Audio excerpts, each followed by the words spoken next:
Si Raima ay isang 11 taong gulang na batang lalaki na nakatira sa isang mundo ng pantasya na puno ng mahika at misteryo. Pero bago siya napunta dito, siya ay dating isang normal na uring manggagawang lalaki na naninirahan sa urban Japan, nagpapaalipin sa isang corporate environment, sumusunod sa utos ng walang kakayahan na boss, nagtatrabaho sa isang mahirap na trabaho, at nakulong sa isang walang katapusang sirkulo ng paghihirap ng korporasyon. Isang araw, habang siya ay natutulog, siya ay nauwi sa pagbahing sa kanyang pagtulog, na humantong sa kanyang pagkahulog mula sa kama, at tumama ang kanyang ulo sa sulok ng isang mesa, na humantong sa isang pagdurugo sa utak na ikinamatay niya sa kanyang pagtulog. Napakasamang paraan para mamatay, madidismaya si Truck-kun. Nagising siya sa harap ng 3 kakaibang tao, na nagpapakilala sa kanilang sarili bilang mga Diyos. Ipinaalam nila sa kanya ang tungkol sa kanyang kamatayan, at kahit na siya ay kinikilala ang kanyang pagkabigo sa gayong nakakahiya na kamatayan. Sinabi sa kanya ng mga Diyos na ipapadala nila siya sa isang alternatibong mundo, na puno ng mahika at pantasya, at doon siya mabubuhay ng ayon sa gusto niya. Mabilis siyang sumang-ayon dahil pagod na siya sa kanyang buhay sa Earth, at bilang regalo sa pamamaalam, ipinagkaloob din sa kanya ng mga Diyos ang kakayahang gumamit ng maraming anyo ng elemental magic, na isang medyo bihirang bagay. Ipinaliwanag nila na ilalagay nila siya sa katawan ng isang 8 taong gulang na bata, at mula roon, siya ay mag-isa na. Nagpaalam siya sa kanila, at agad na inilipat sa katawan ng isang bata, at nang magising siya, natagpuan niya ang kanyang sarili sa isang hindi kilalang lugar, na napapaligiran ng malalagang kagubatan at bundok.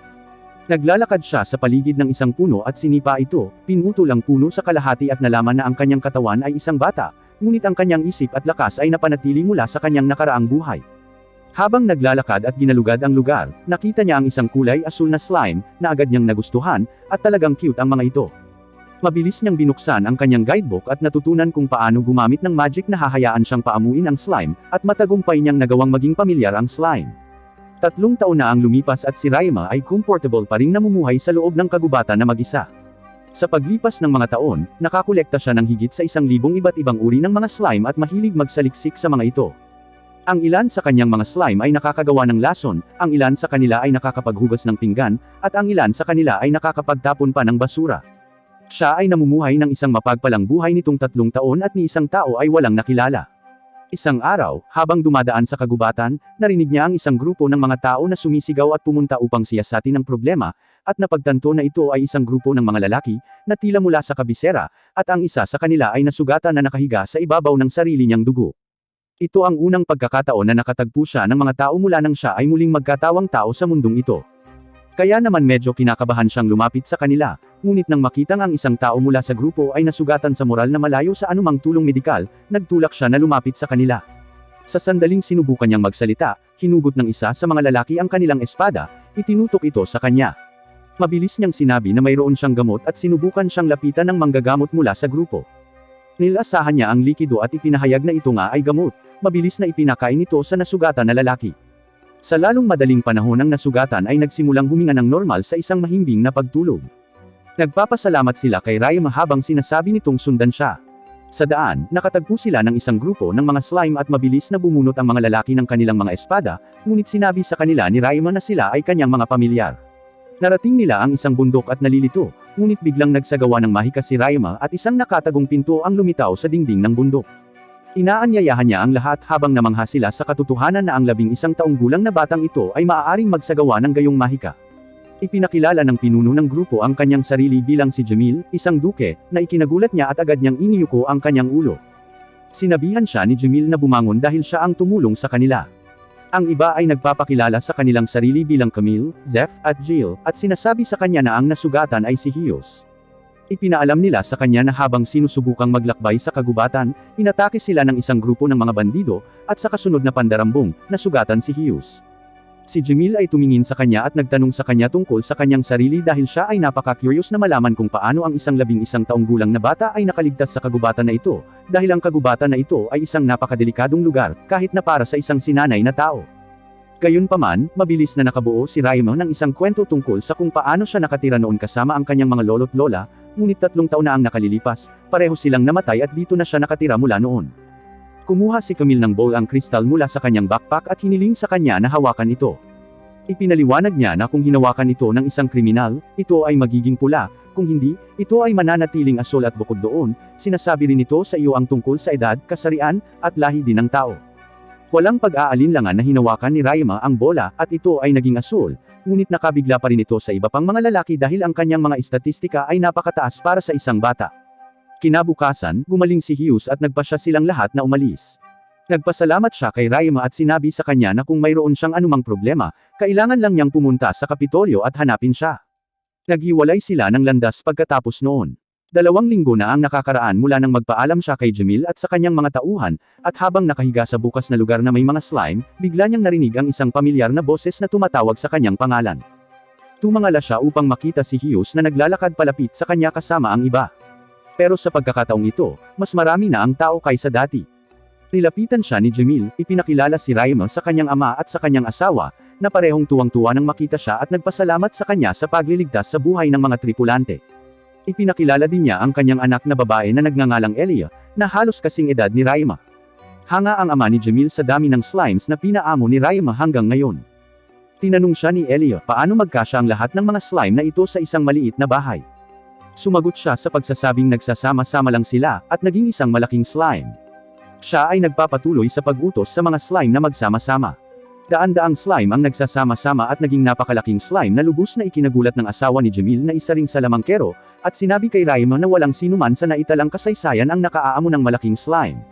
Iniimbitahan ni Raima ang lahat sa loob ng kanyang bahay at ipinakita siya sa paligid. Binigyan siya ni Jamil ng isang napakamahal at magarbong mukhang orasan na malugod na tinanggap ni Raima bilang tanda ng pasasalamat. Sinabi rin sa kanya ni Jamil na bukod sa pagpapahayag ng kanilang pasasalamat, mayroon din silang kahilingan para sa kanya. Biglang bumangon si Elia at sinabi kay Raima na ang kanilang buong pamilya ay nagmula sa mga dakilang beast tamers, at nais din niyang sumama sa kanilang hanay balang araw, ngunit hindi pa niya napaamo ang isang halimaw sa kanyang buhay, at sa sandaling marinig niya ang tungkol kay Raima, gusto niyang matuto ng higit pa tungkol sa mga slime mula sa kanya. Isinulat niya kung gaano karaming mga slime ang mayroon siya at pagkatapos ay sinabi na mayroong 2 uri ng slime na hindi nakilala sa alinman sa mga libro at kahit na ang kanyang ina, na isang napakatanyag na salamangkero at beast tamer, ay nagsabi sa kanya na hindi pa niya nakikita ang mga ito o nakarinig ng slime na ganyan. Ipinaliwanag niya na ang mga ito ay kilala bilang ang cleaner slime at ang scavenger slime. Kinakain ng scavenger slime ang lahat ng dumi at gumagawa pa nga ng pataba para sa mga halaman, samantalang ang cleaner slime ay kayang linisin ang anumang uri ng dumi o dumi na nasa anumang bagay. Para ipakita kung gaano sila kagaling, hinugot niya ang isang piraso ng tela mula sa isang goblin na kanyang napatay.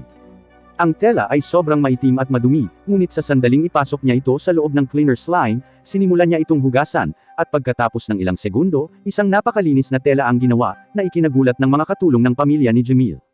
Dahil ayon sa kanila, ang Goblin's Grime ay isa sa pinakamahirap linisin. Ito ay lubos na nagpahanga kay Elia, na nagpasya na ang kanyang unang slime ay maging isang cleaner slime at hiniling kay Raima na bigyan siya ng mga direksyon upang mahuli ito. Siya ay mabilis na gumuhit ng isang mapa sa isang lawa, kung saan ayon sa kanya, ang mga slime ay nakikita ngunit sinasabi rin na kailangan nilang akitin ito. Kung walang pang-akit, ang slime ay hindi darating sa kanila. Medyo nahihiya siya nang magtanong siya tungkol sa pang-akit, ngunit sa huli ay sinabi sa kanya na ang mga slime na ito ay naaakit sa iyong amoy sa katawan.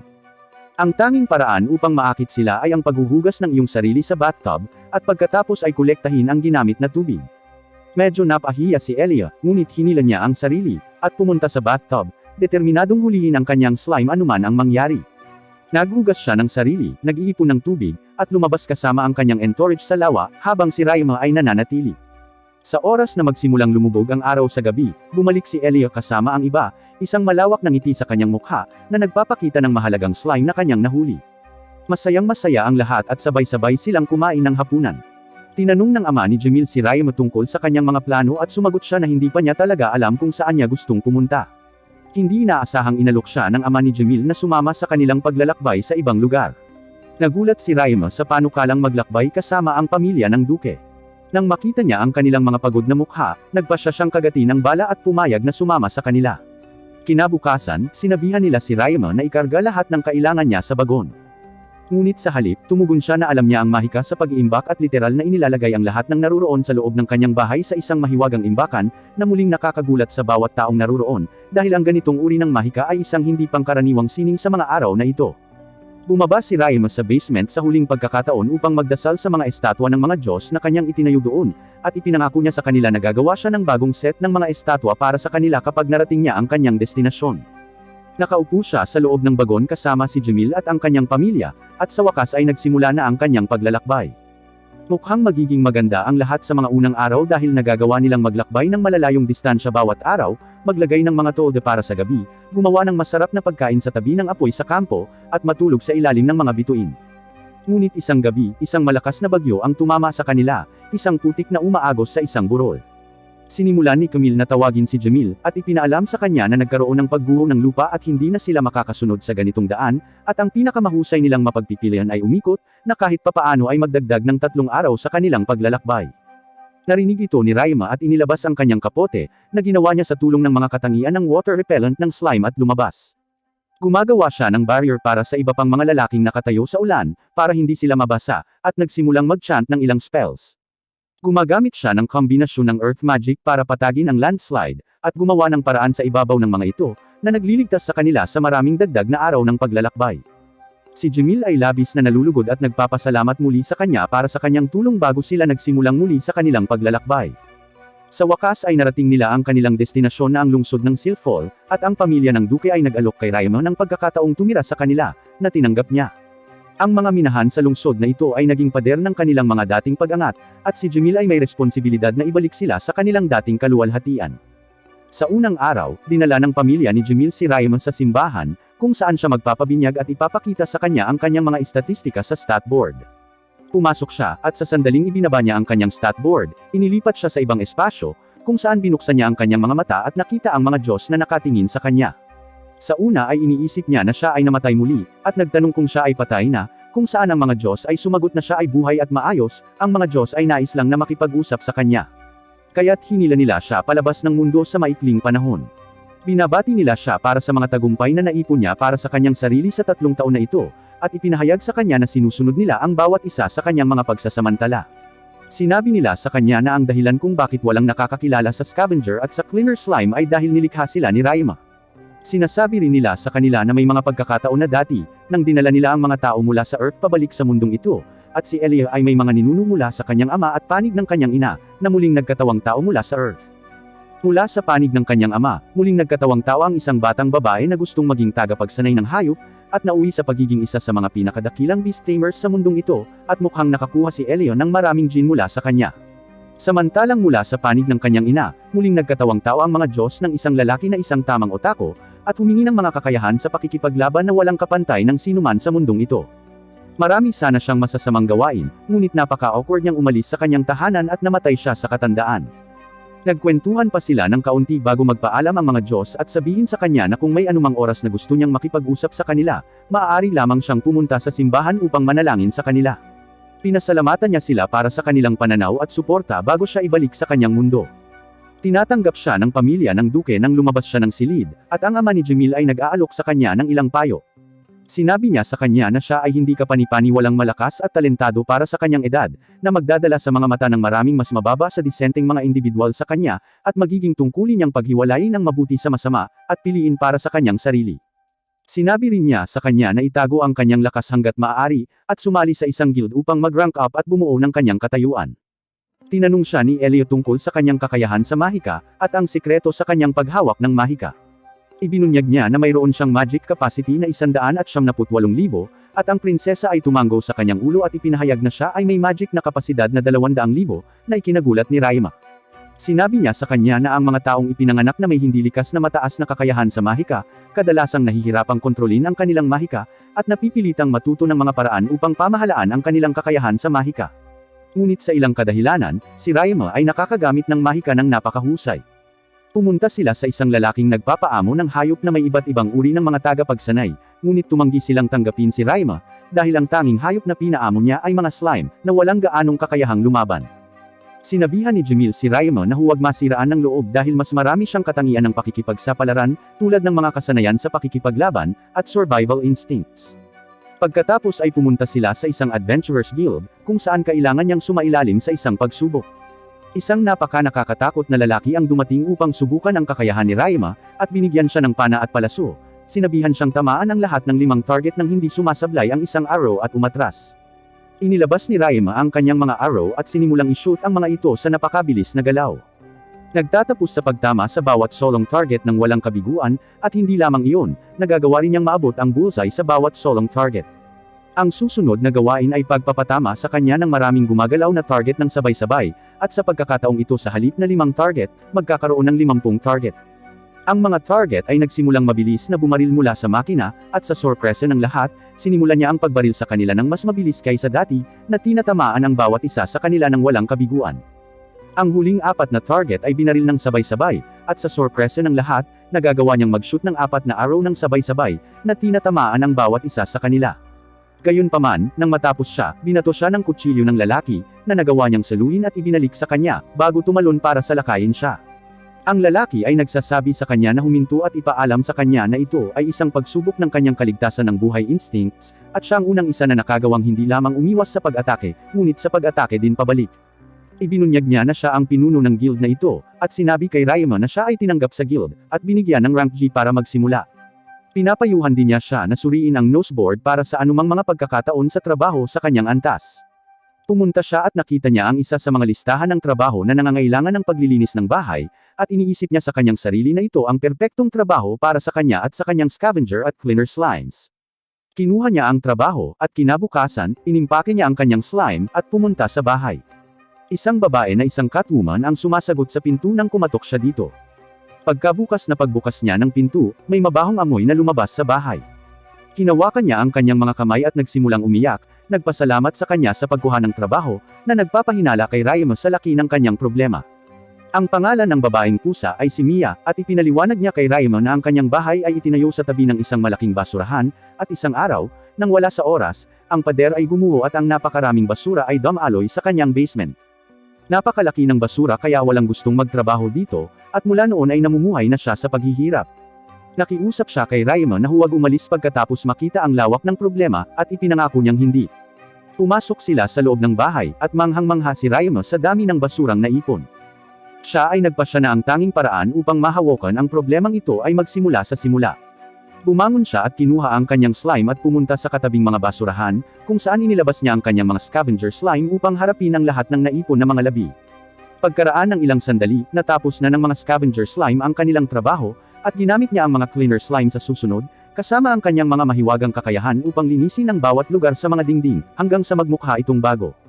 Pagkatapos ay lumipat siya patungo sa bahay ni Mia at nagsimulang gamitin ang kanyang slimes upang tanggalin ang lahat ng basura, bago i-disinfect ang lugar at gumamit ng cleaner slimes upang maging malinis ito. Ginagamit din niya ang kanyang earth magic para itagpi ang higanteng butas sa dingding, na labis na ikinatuwa ni Mia na nagsimula siyang umiyak muli. Pinirmahan niya ang form sa pagkumpleto ng trabaho, at nagdagdag pa ng malaking halaga ng pera bilang pasasalamat sa pagkuha ng trabaho. Bumalik siya sa guild at kinokolekta ang gantimpala. Ngunit bago pa man siya makaalis ay nilapitan siya ng guildmaster na tinawag siya sa kanyang silid at naupo sila. Pinasalamatan niya siya para sa trabahong ginawa niya sa lugar ni Mia, at humingi ng pabor sa kanya. Sinabi niya sa kanya na ang mga kalapit na communal toilet ay hindi pa nalilinis sa loob ng mahabang panahon, at walang sinuman ang handang humawak at harapin ang sitwasyon. Sa tingin niya ay si Raimon lang ang makahaharap dito kaya pumayag siya. Muli niyang dinadala ang kanyang mga scavenger at cleaner slime sa trabaho, at nagbihis ng protective gear bago pumasok sa malaking communal toilet. Sa sandaling bumukas ang gate, ang napakaraming usok na nagmumula sa nabubulok na bagay ay nagsimulang lumabas, ngunit siya ay nagpatuloy at pumasok sa loob. Siya ay ganap na nabigla sa kabigatan ng sitwasyong ito, at agad na kumilos. Sa kabutihang palad, dahil ang mga scavenger slime ay nakakuha ng napakaraming pagkain sa lugar ni Mia, mabilis silang lumaki at dumami, na nagpabilis sa gawain, ngunit tumagal pa rin ang napakalaking oras upang linisin ang isa sa 30 palikuran. Sa oras na nadisinfect niya ang palikuran, napansin niyang may nakamamatay na lason na tumutulo, at mabilis siyang nakalabas. Tumawag siya ng isang pagpupulong kasama ang pamilya ng Duke at ang Guildmaster, na nagpapaalam sa kanila tungkol sa sitwasyon. Nabigla sila sa balitang ito, at hindi makagawa ng plano dahil wala silang sapat na lakas ng tao upang linisin ang mga palikuran, lalo na ang isang taong handang pumasok sa banyo na may lumalabas na lason. Tiniyak ni Raimon sa kanila na wala siyang kailangan, at siya lang ang papasok, dahil mayroon siyang sapat na mga istatistika ng resistance upang gumaling at makabawi ng mabilis. Nag-aatubili ang pamilya ng Duke na payagan siya, ngunit nang wala silang makitang paraan, pumayag sila. Hiniling niya sa kanila na magtipon ng ilang mga adventurer at i-post ang mga ito, upang walang sinumang makipagsapalaran malapit sa banyo. Kinabukasan, nasa loob siya ng palikuran, at sinimulang linisin ang mga ito ng sabay-sabay, lumalabas sa gabi upang uminom ng ilang pampagaling na potion, pagkatapos ay bumalik sa trabaho. Pagsapit ng umaga, natapos na niya ang kanyang trabaho, at sinalubong siya ni Mia, na isa rin sa mga adventurer na nakapost sa labas. Binabati siya ng lahat sa kanyang dakilang gawain, at umalis sa kanyang bahay. Ang paraan ng pag-alala niya sa kanyang nakaraang buhay sa pagtatrabaho ng lampas hating gabi ay normal para sa kanya kahit noon. Ang kanyang ina ay palaging naghihintay sa kanya nang hindi natutulog. Nakaramdam siya ng kirot habang inaalala ang walang laman na bahay noong namatay siya, at kung paano siya nalulungkot. Pumasok siya sa bahay, ngunit sa pagkakataong ito, sinalubong siya ng buong pamilya ni Duque Jamil, at pagkakita sa lahat ng naghihintay sa kanya, naluluha siya at nagsimula siyang umiyak habang inaalo siya ng asawa ni Jamil. Nang magising si Raima kinaumagahan at bumaba na para mag-almusal, sinalubong siya ni Ilya ng masaganang pagkain, at humingi ng pabor sa kanya. Hiniling niya sa kanya na turuan siya kung paano maglaro ng mahika na tinanggap ni Raima. At pagkatapos ng masarap na almusal, lumabas silang lahat dala ang unang piraso ng mahika na itinuro niya kay Elia na lumilikha ng mga bula sa tulong ng magic ng tubig at hangin. Sa una, siya ay may ilang mga problema dahil ang kanyang mga bula ay hindi kasing lakas ng sa kanya, at madaling mawala, samantalang ang kanyang mga bula ay napakalakas at nananatili sa kanilang aktwal na anyo sa napakatagal na panahon. Tinuturuan din niya ito kung paano mag-cast ng water magic upang lumikha ng iba't ibang hugis, at habang pinaglalaroan niya yon, hiniling niya na turuan ni Camille ang kanyang sarili ng ilang offensive magic dahil kulang siya sa mga kakayahang iyon sa ngayon. Siyempre si Camille ay sumang-ayon at nagsimula sa pagtuturo sa kanya kung paano gumamit ng mga arrow ng apoy. Nakapagtataka, si Raima ay madaling makapaghagis ng mga arrow ng apoy, at sa halip na gumugol ng masyadong maraming oras sa pagsisikap na matutunan ito, sumulong na lang siya sa lahat ng iba't ibang uri ng offensive na mahika na alam ni Camille, tulad ng firewall, ice wall, ice arrow, water spiral, at iba pa. Sa wakas, sinabi sa kanya ni Camille na itinuro na niya sa kanya ang lahat ng nalalaman niya at wala na siyang maituturo sa kanya. Sa sandaling iyon, tinanong ng mayordomo ng pamilya si Raima kung alam niya ang spatial magic, kung saan siya ay tumugon na alam niya ang ilang space magic tulad ng teleportation, at ang paglikha ng mga storage. Hiniling sa kanya ng mayordomo na ipakita ang kanyang kakayahan sa teleportasyon na kayang gawin ni Raima. Sinabi niya sa kanya na maaari siyang magturo sa warp magic, na nagpapahintulot sa kanya na mag-teleport sa mas mahabang distansya. Tuwang-tuwa si Raima sa kanya, at natutunan niya ang warp magic. Sa paglaon, tinuruan din niya si Raima kung paano lumikha ng isang dimensional na imbakan na may oxygen sa loob nito, para madali siyang makapagdala ng mga kalakal, ngunit pwede din sa mga nabubuhay na nilalang. Kailangan ni Raima sa buong araw para malaman ang mahika na iyon. Ngunit sa oras na lumubog ang araw, matagumpay na niyang nagagawa ang isang dimensional na storage magic, at ngayon ay may kakayahang dalhin ang lahat ng kanyang slimes ng napakadali. Kinabukasan ay naglakbay silang lahat sa mga minahan ng bakal ng lungsod, at si Raima kasama si Elia at ang kanyang kasama ay pumasok sa baras ng minahan upang alisin ang mga halimaw na sumasakop dito. Habang naglalakad sa mga shaft, sila ay napahinto ng isang higanteng cave mantis, na hindi isang napakalakas na halimaw, ngunit maaaring dumami ng medyo mabilis, kaya ang mga higanteng sangkawan ng mga ito ay maaaring maging isang problema. Ang iba ay nagpasya na hayaan si Elia na harapin ang solo cave mantis. Nagsimulang maglakad ang mantis patungo sa kanya at gumamit siya ng ice arrow, ngunit hindi niya nakuha ang pag-atake. Nagsimulang tumakbo ang mantis patungo sa kanya, ngunit bago siya nito maatake, nagawa niyang patayin siya sa pamamagitan ng paghampas sa kanya ng isa pang ice arrow. Ginagamit ni Raima ang kanyang mga scavenger slimes upang linisin ang katawan, at sumulong sila. Bigla silang nakatagpo ng isang grupo ng mga cave mantis, at sa pagkakataong ito, nagpasya si Raima na harapin sila. Tumakbo siya patungo sa kanila, inilabas ang kanyang mga punyal, at ginamit ang kanyang mahika upang palakasin ang kanyang sarili bago tumalon sa mga mantis, pinatay sila ng sunod-sunod. Inilabas niya ang kanyang slimes at nagsimulang maglinis nang may makita si Elia sa di kalayuan, at tumakbo siya patungo dito. Ito ay lumabas na isang metal slime na nakuha niya at ibinigay kay Raima bilang regalo para sa pagtuturo sa kanya ng paglalaro ng mahika. Tuwang-tuwa si Raima sa regalo, at napatay nila ang natitirang mga halimaw na sumasakop sa baras bago lumabas.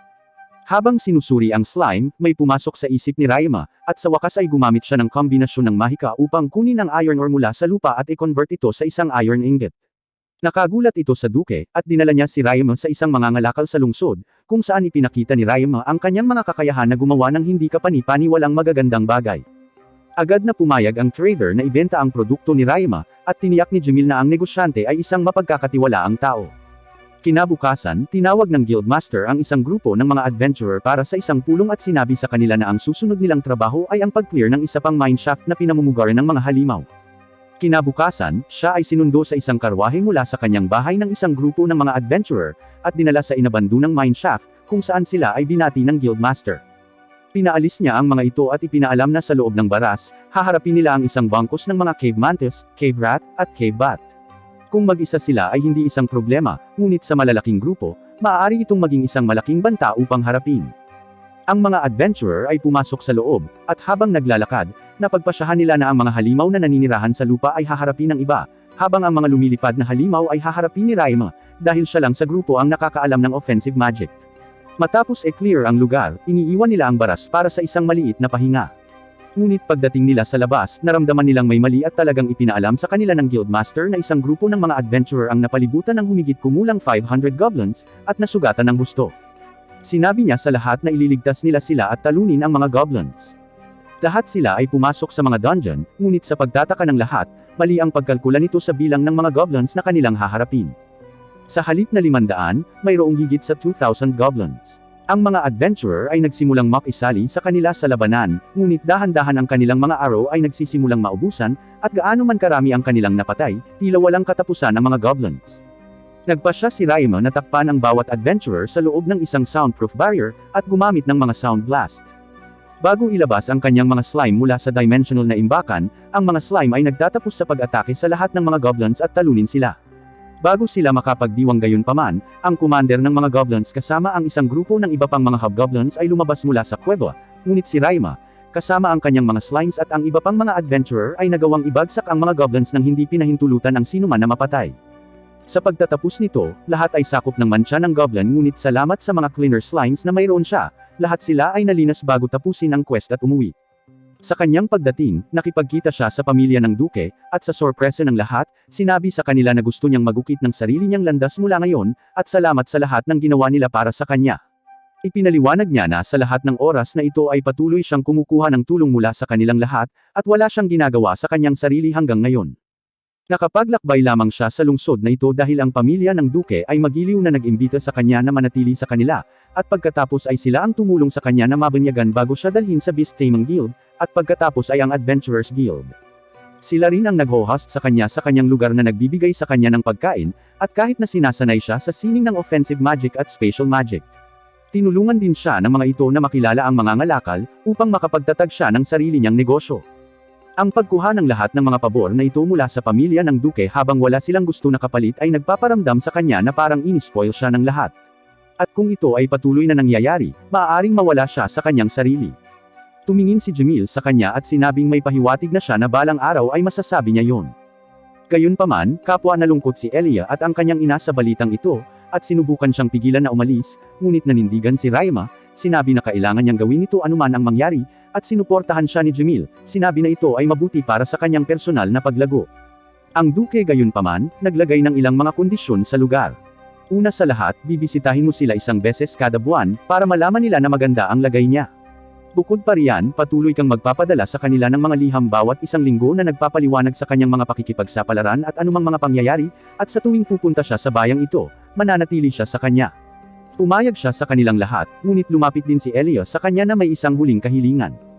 Hinihiling niya sa kanya na makipagkita sa kanya sa loob ng 3 taon kapag siya ay makakakuha ng malaking bakasyon mula sa kanyang paaralan, at pagkatapos ay makita siya muli sa loob ng 6 na taon, kapag siya ay gagraduate na. Sumang-ayon siya doon, at sinabihan ng tungkol sa lahat ng iba't ibang halimaw na maaaring makaharap niya, na hindi niya alam ay hindi pa siya nakipagsapalaran sa labas ng kagubatan.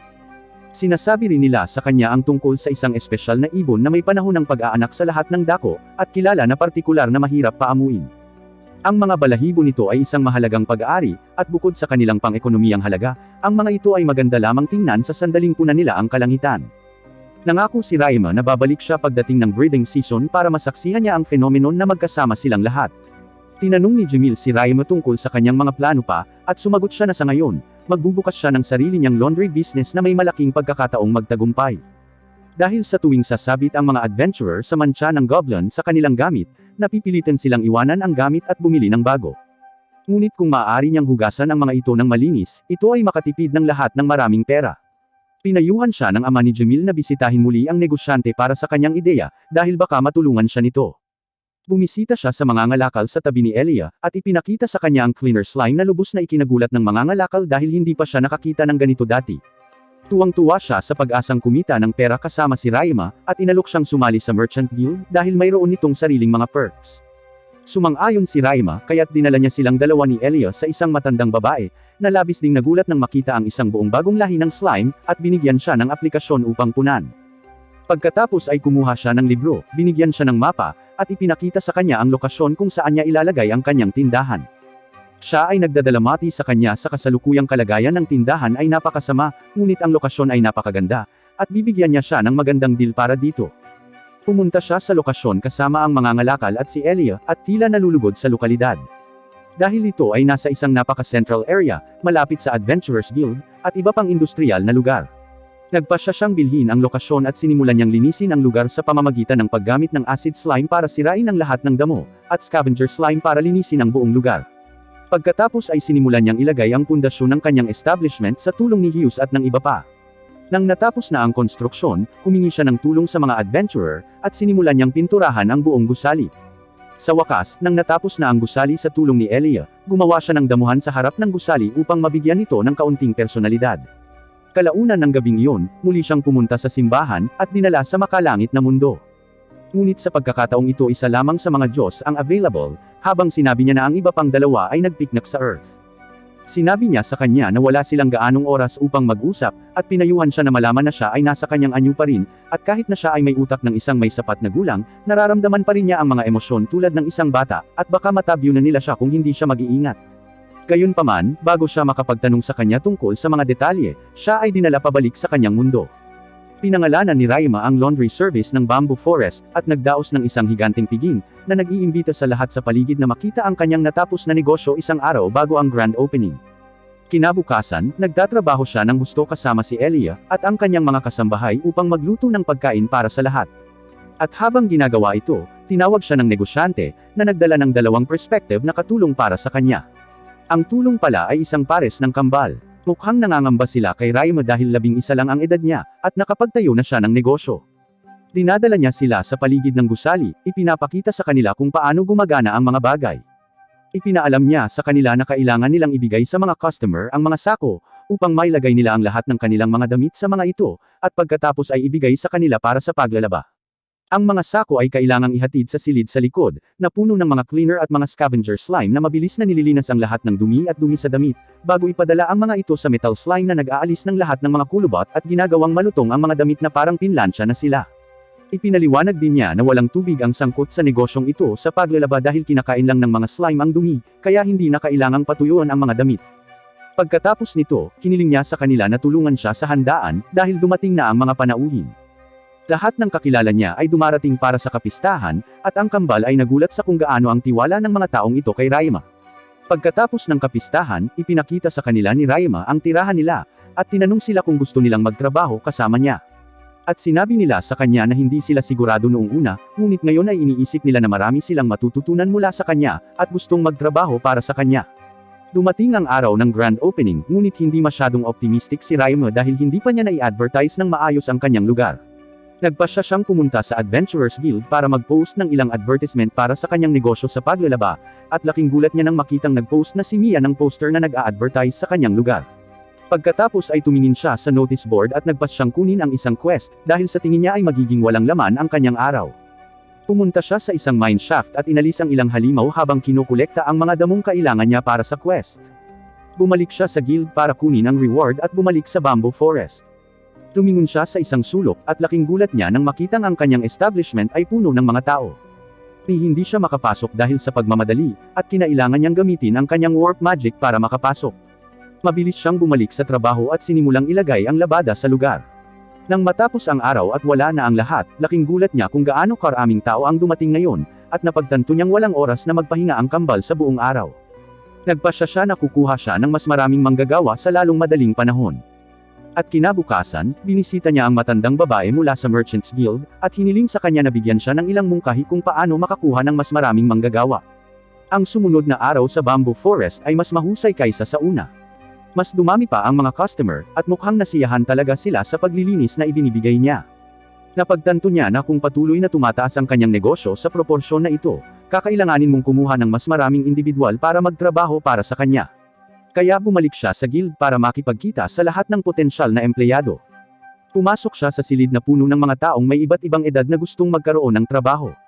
Ngunit nang makita nila si Raima, nagulat sila. Napagtanto ni Raima na hindi maraming tao ang gustong magtrabaho sa ilalim ng isang 11 taong gulang na bata, gaano man siya ka-successful.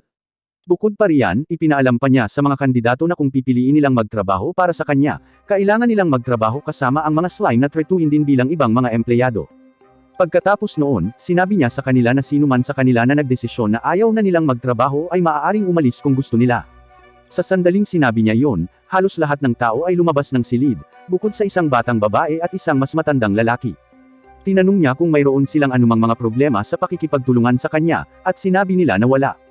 Nagpakilala sila bilang Fee at Lee, isang mag-ama mula sa isang kalapit na bansa, na pumunta dito upang maghanap ng trabaho. Ipinaalam din nila sa kanya na ang isa sa mga binti na ito ay nabali, ngunit sinabi sa kanila ni Raima na hindi ito dapat maging problema. Gayunpaman, napansin niya na pareho silang may dalang mga nakatagong armas, at hinarap sila tungkol dito. Nagulat sila na napansin niya ito, at agad na nagtatanggol. Ngunit hindi nagtagal ay huminahon sila at sinabi sa kanya na sila ay mga dating asasin na inupahan ng kalapit na bansa. Ngunit napatay ang kanilang amo sa digmaan, at kinailangan nilang takasan ang bansang iyon. At ngayon ay tuluyan na nilang iniwan ang buhay ng pagiging asasin. Humihingi sila ng paumanhin sa kanya sa pagtatago ng katotohanan, at sinabi sa kanila na aalis sila. Ngunit sinabi ni Raima sa kanila na wala siyang problema sa kanilang nakaraan, at handang kunin sila kung gusto nilang magtrabaho. Parehong nabigla ang mag-ama, at sinabi nila sa kanila na syempre payag silang magtrabaho.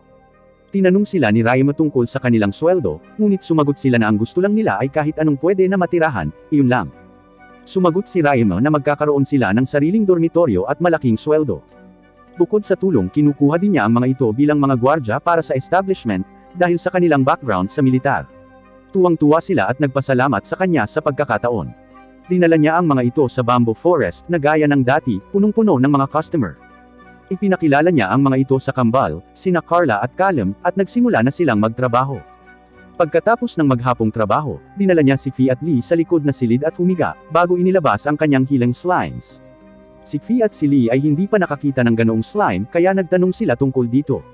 Nagpasya si Raima na bigyan sila ng isang demonstrasyon, at hinahayaan ang isa sa mga hilang slime na pagalingin ang binti ni Fee sa loob ng ilang segundo. Siya ay bumangon at nabigla nang malaman na ang kanyang binti ay ganap na gumaling, at ang parehong sina Fee at Lee ay nagsimulang maluha, na nagpasalamat sa kanya na sinabi na ang isang manggagamot ay humihingi ng kayamanan upang pagalingin ang kanyang binti. Kinabukasan, muli, ang bamboo forest ay dinagsa ng mga customer, at napagtanto niyang kailangan nila ng mas maraming manggagawa, kaya bumalik sa guild at humiling ng mas maraming manggagawa at isang tagapagluto. Kinabukasan, pumasok siya upang makipagkita sa mga bagong manggagawa, at lumabas na 3 babae mula sa parehong nayon na nagngangalang Fina, Maria, at Jane. Natanggap rin ang isang babae na nagngangalang Selma na tagapagluto, na dating nagtatrabaho sa isang inn. Tuwang-tuwa silang lahat na makatrabaho siya.